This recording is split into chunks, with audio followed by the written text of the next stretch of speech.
I'll pay you back when I grow up. The homeless girl who asked a millionaire for milk and gave him something money could never buy.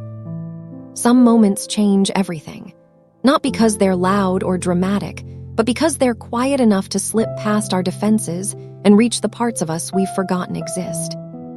This is the story of a man who had everything money could buy and nothing his heart truly needed, and a little girl who had nothing at all except a promise she would spend 20 years keeping. It began on a cold November evening in Chicago, in front of a corner grocery store, when a 7-year-old in a torn jacket asked a stranger in a $1,000 coat for something that cost less than $3. What happened next would ripple across 2 decades, 2 continents, and 2 lives that should never have intersected.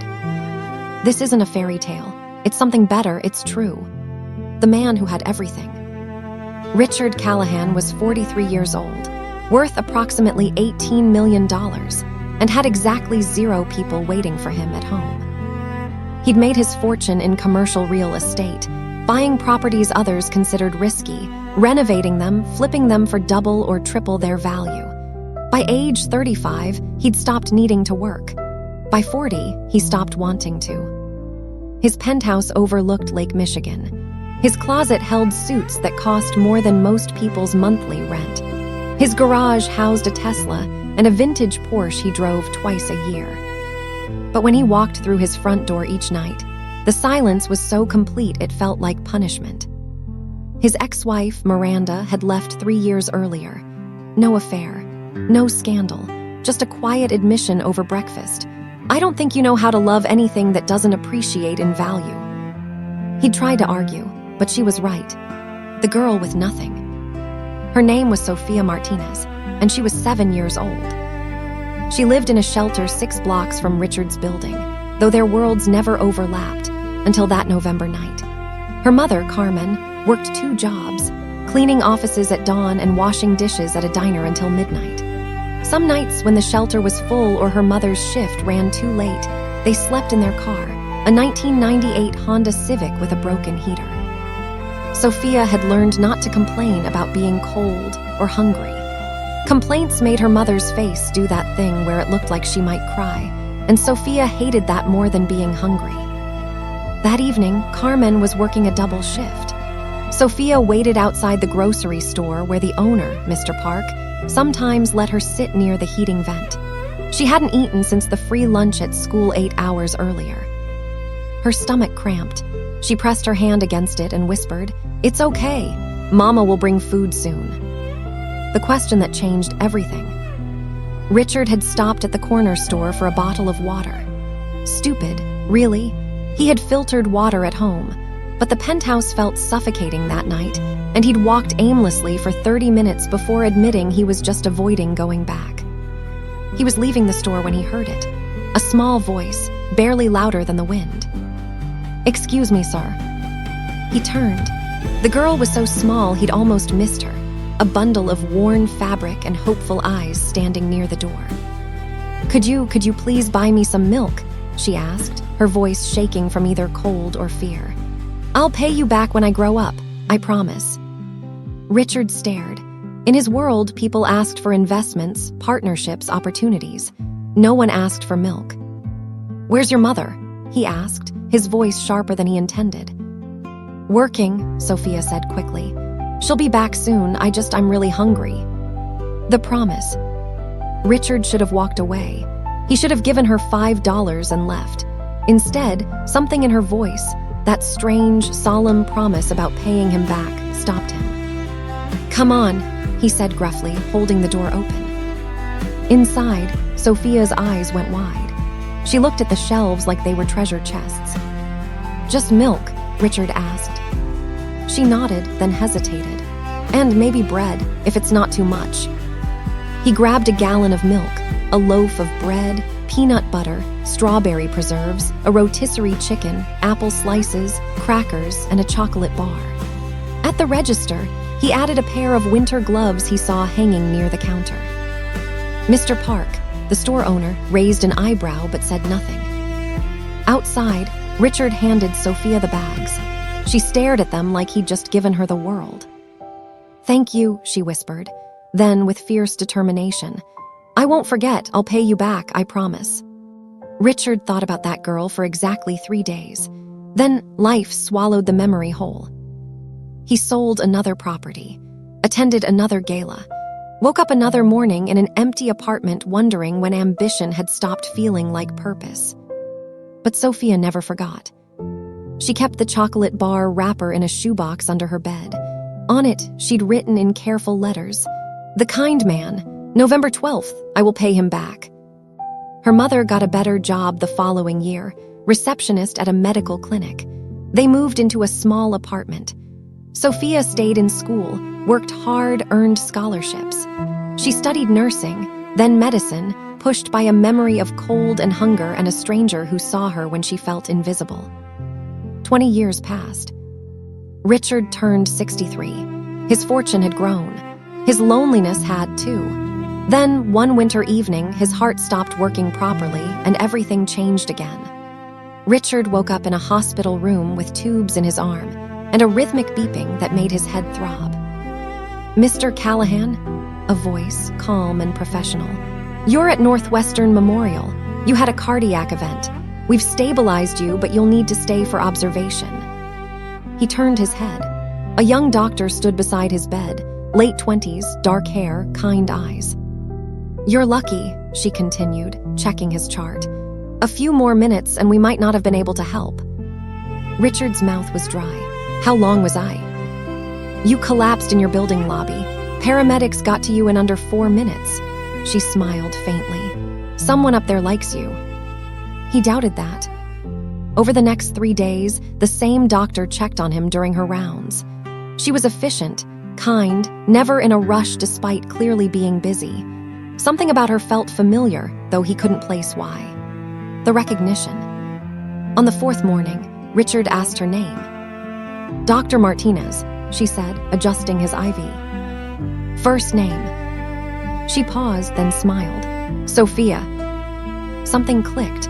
A memory, distant and faded, like a photograph left in sunlight too long. "Sofia Martinez," he repeated slowly. "Have we met before?" Her hands stilled. She looked at him, really looked, the way doctors aren't supposed to because it wastes time and invites emotional attachment. 20 years ago, she said quietly. "Outside Mr. Park's grocery store, you bought me milk and bread and a chocolate bar." The room tilted. "You said you'd pay me back when you grew up," he whispered. She nodded, eyes bright. "I did, and now I am." She gestured around the room. "You saved my life that night. I didn't know it then, but I do now, so I became a doctor. And tonight I got to save yours." The debt repaid. Richard stayed in the hospital for 8 days. Sofia wasn't his primary physician, but she checked on him every shift. They talked, really talked, not the surface pleasantries he'd spent decades perfecting, but real conversation. She told him about her mother, who'd worked herself to exhaustion so Sofia could go to college, about sleeping in the car, about the scholarship essay she'd written describing a stranger's kindness and how it taught her that compassion costs so little but means everything. He told her about his ex-wife, his empty penthouse, the businesses he'd built and the relationships he'd neglected. "I spent 20 years chasing things," he admitted. "I forgot to chase meaning." Sofia smiled. "It's not too late." On his discharge day, she handed him an envelope. Inside was a chocolate bar wrapper, faded and carefully preserved with a child's handwriting. "The kind man, I will pay him back." And a receipt for a grocery donation in his name to a local shelter. The amount, $18,000. The legacy. Richard didn't go back to his penthouse that day. He went to the shelter where Sofia had once stayed. He met the director, toured the facility, saw children sitting on cots that looked exactly like the one Sofia must have slept on 2 decades earlier. Within 6 months, he donated enough to renovate the entire building. New beds, a real kitchen, heating that actually worked. He funded a scholarship program for kids aging out of the system, started a job training center. For the first time in decades, he woke up with purpose. Sofia visited him sometimes, bringing her mother, Carmen, who who cried when she met the man who'd bought her daughter milk 20 years ago. "You gave her hope," Carmen said, squeezing his hand. "She gave me something better," Richard replied, looking at Sofia. "She gave me a reason."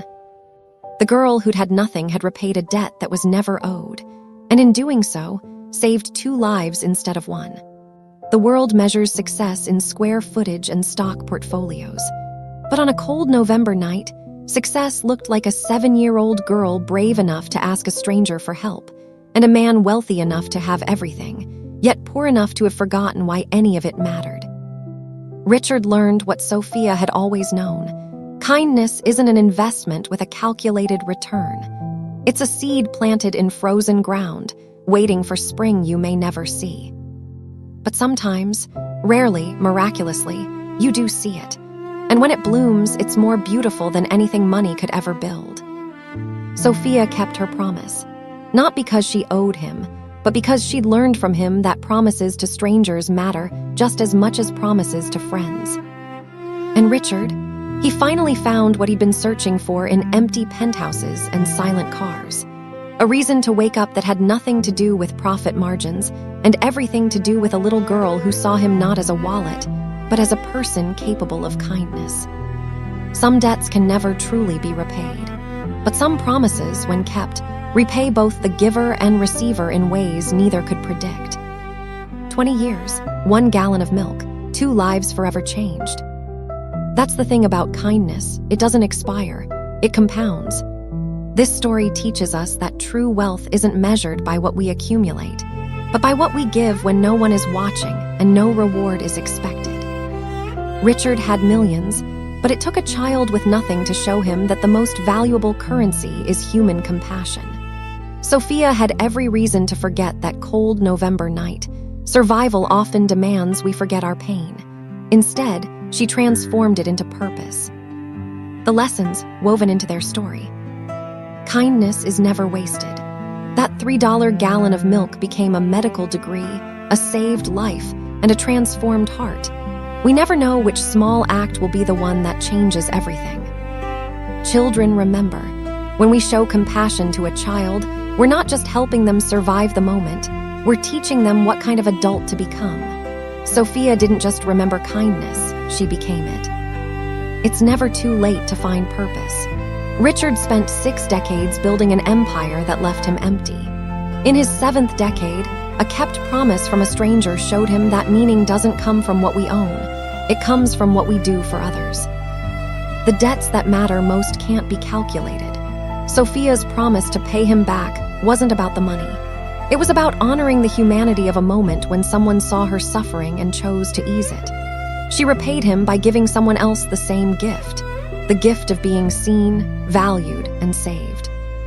In a world obsessed with transactions, this story reminds us that the most important exchanges happen in grocery store parking lots, in promises made by children, in the choice to stop when it would be easier to keep walking.